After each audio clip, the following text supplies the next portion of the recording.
नमस्कार स्टूडेंट, मैं संजीत चौधरी आप सभी का स्वागत करता हूं अपने यूट्यूब चैनल में। जैसा कि आप लोग जानते हैं कि मेरा चैनल बीपीएससी से रिलेटेड रहता है। जो बीपीएससी अभी अपना 67 बीपीएससी एग्ज़ाम प्री जो मई 2022 में होने वाली है, उसके लिए बीपीएससी ने नोटिफिकेशन जारी कर दिया है। और जो स्टूडेंट सीरियस मोड से अपने बीपीएससी एग्ज़ाम के लिए तैयारी कर रहे हैं, जो बीपीएससी एग्ज़ाम क्रैक करना चाहते हैं और वो स्टूडेंट जो अपने बीपीएससी में अपना टारगेट को ढूंढते हैं, अपना एम पूरा करना चाहते हैं, उन सभी स्टूडेंट को मेरे तरफ से बहुत बहुत सारी बधाई। मैं चाहता हूं कि आपके बहुत कम टाइम जो आपके लिए बाकी है, जिसमें आप अपना करियर ढूंढते हैं और जिस करियर को पाने के लिए आप अपना जी जान लगाते हैं, उसमें मेरा वीडियो आपके लिए कुछ इम्पोर्टेंट रोल निभा सके, ताकि आप अपने करियर को पा सकें। ज़्यादा टाइम तो नहीं रहा और जितने टाइम में है उसमें हमें रिवीजन भी करना है और उस रिवीजन को एक ऐसे स्टैंडर्ड तक पहुंचाना है कि हमारा जो एम है वो पूरा हो जाए। दोस्तों, जैसे आप जानते हैं कि बीपीएससी बहुत सारे क्वेश्चनों को रिपीट करती रहती है, बहुत सारे टॉपिक को सेम उठाती है, उसमें से कुछ क्वेश्चन चेंज करती है बट टॉपिक सेम रहता है। तो मैंने उसको ध्यान में रखते हुए ज़्यादा टाइम ना होने के कारण मैंने 10 साल के पेपर को एनालिसिस किया है, जो पहले मैं वीडियो ऑलरेडी दिखा चुका हूँ। उसमें जो मुझे मिला है कि बहुत सारे पेपर रिपीट होती है, तो मैंने 10 साल के पेपर का सॉल्यूशन आपके सामने रखूँगा, एक-एक करके सारे क्वेश्चन को अलग-अलग वीडियो में बताऊँगा। उसमें जो इम्पोर्टेंट टॉपिक है उसका डिस्क्रिप्शन भी मैं आपको दूँगा। तो सबसे पहले चलते हैं कि बीपीएससी जो 66 हुआ था सितंबर में, उसको एक बार रिवाइज़ करते हैं। हालाँकि वीडियो ज़्यादा लंबा नहीं बनाऊँगा, कोशिश करूँगा कि कम क्वेश्चन को आपको समझाऊँ और बैक टू बैक वीडियो आएगी, जिसमें 15 क्वेश्चन आपको अभी मैं करूँगा, उसका डिस्क्रिप्शन बताऊँगा, फिर 15 क्वेश्चन डिस्क्रिप्शन, ताकि आप चलते-फिरते, घूमते, खाते-पीते इस वीडियो को देखें और वो आपके टाइम को भी सेव करे और ईज़िली आपका रिवीजन भी होते रहे। ये सोच के मैं इस वीडियो को बना रहा हूँ। I hope this is play important role for you them. चलते बढ़ते बीपीएससी बुकलेट अलग होगी, क्वेश्चन सीरीज भी अलग हो सकता है, सीरीज भी अलग होगी बट क्वेश्चन वही है, तो उससे घबराइए नहीं। चलते हैं पहला क्वेश्चन की तरफ। प्रचिनकारी, प्रचिनकारी यदि इसको बोले कि पीटर ड्यूरन निम्न में से किससे संबंधित है? ये क्वेश्चन आया था फर्स्ट। तो प्रचिनकारी, प्रचिनकारी पीटर ड्यूरा, यदि ब्रेक करें प्रचिनकारी को तो प्रचिनकारी मतलब चित्र से रिलेटेड संबंधित है। तो ये क्या है, आखिर क्या इसका रोल है, ये किससे संबंधित है? तो थोड़ा-सा मैं इसको मैं बताता हूँ आपको। पहले के राजा-महाराजा लोग इसको क्या करते थे, अपने राजमहल में नक्काशी बनाते थे, बहुत सारे डिज़ाइन बनवाते थे फूल-वूल का। मार्बल का होता था उनका महल या कुछ महँगे-महँगे कीमती पत्थर का होता, तो उसमें डिज़ाइन बनाते थे, साँचा रखते थे फूल-वूलों का, जो बनाते थे जिससे खूबसूरती झलके। आज के डेट में ताजमहल पे भी आपको देखने को मिलेगा।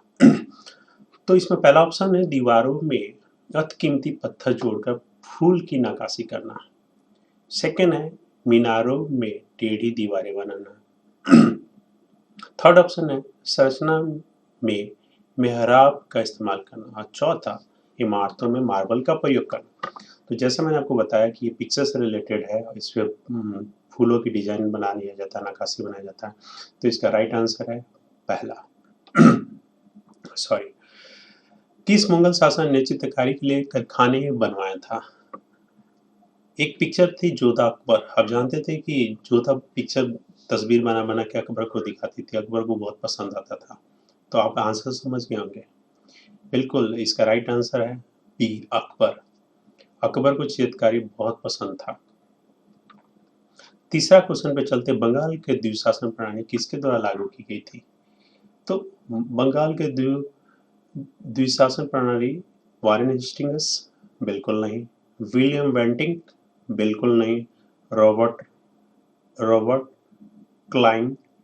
राइट। रॉबर्ट क्लाइन के द्वारा बंगाल में द्विशासन प्रणाली लागू की गई थी। लॉर्ड कर्जन ये सब कोई ऐसा ये लॉर्ड कर्जन का रोल नहीं था।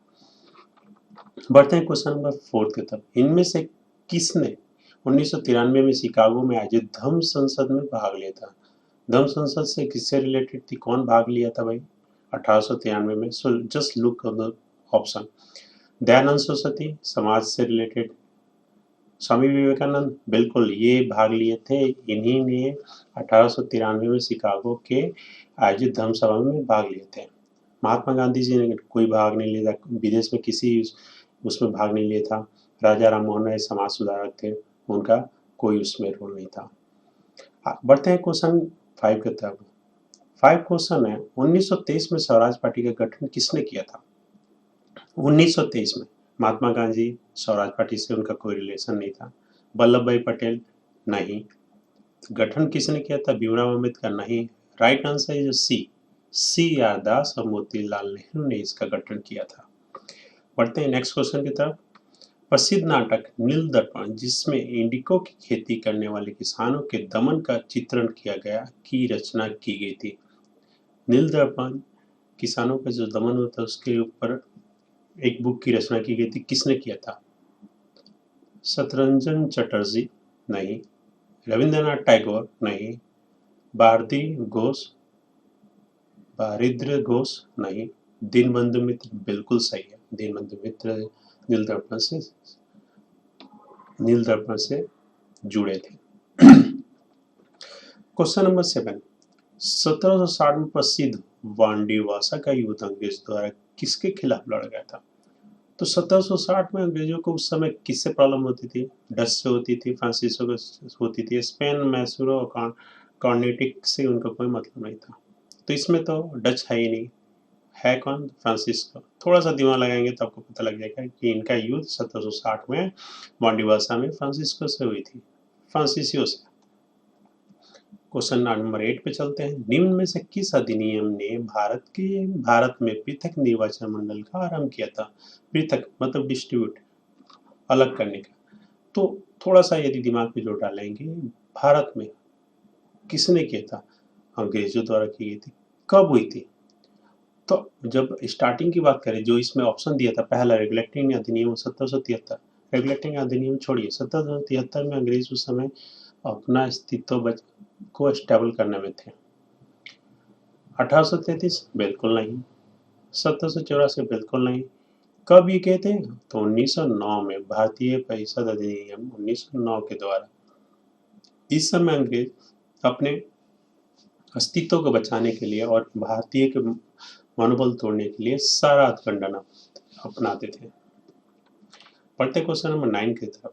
1831 में बोधो भगत के नेतृत्व में कोल विद्रोह किस क्षेत्र में हुआ था?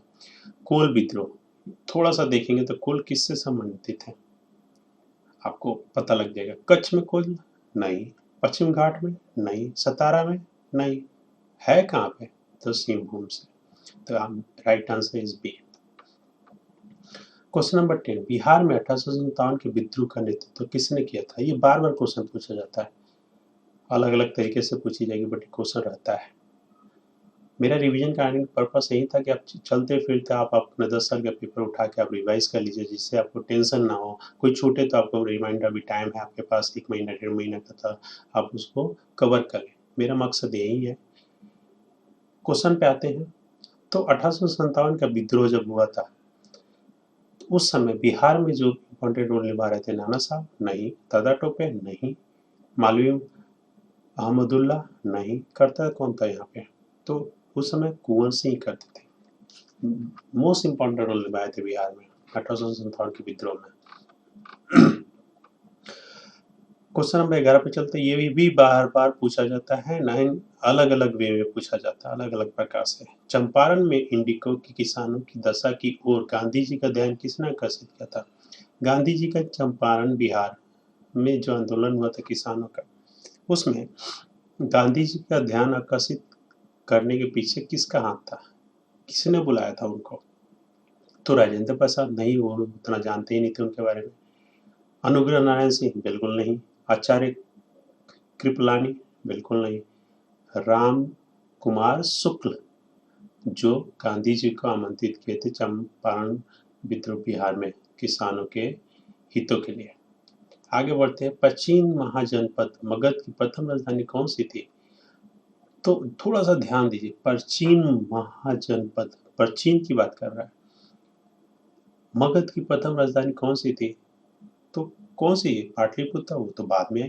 वैशाली, ये भी बाद में आई। चंपा, नहीं। अंग, नहीं। तो राइट आंसर इज ई, उपयुक्त में से कोई नहीं। बढ़ते क्वेश्चन नंबर 13 की तरफ। स्वामी सहजानंद निम्न में से किससे संबंधित है?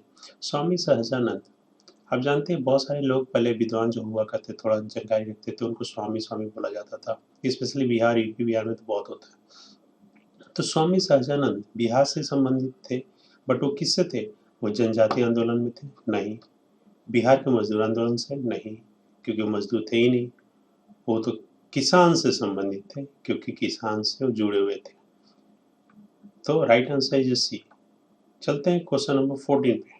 निम्न में से कौन सा भारत में गांधी जी का प्रथम सत्याग्रह आंदोलन था जिसमें उन्होंने सविनय अवज्ञा का प्रयोग किया था? अब ये क्वेश्चन रिलेटेड है, ऊपर से थोड़ा सा जाएंगे तो क्वेश्चन नंबर 11 चंपारण, सेम में ही देखिए, थोड़ा थोड़ा घुमा के बोलता है। तो गांधी जी का पहला आंदोलन जो बिहार में किए थे, या पूरे भारत में पहला आंदोलन जो उनका हुआ था, वो सविनय अवज्ञा आंदोलन किया था, जो चंपारण किसानों के हित के लिए। दोस्तों, ये 14 क्वेश्चन आपके लिए है। अभी इसका डिस्क्रिप्शन एक एक पॉइंट पे मैं आपको सेकंड वीडियो में दूंगा। आई होप ये आपको पसंद आएगा और आपकी कुछ इम्पोर्टेंट, आपकी करियर के लिए कुछ इम्पोर्टेंट, आपके एग्जाम के लिए कुछ इम्पोर्टेंट भूमिका निभाएगा। आप सभी को मेरे तरफ से नमस्कार और शुभ रात्रि, गुड नाइट।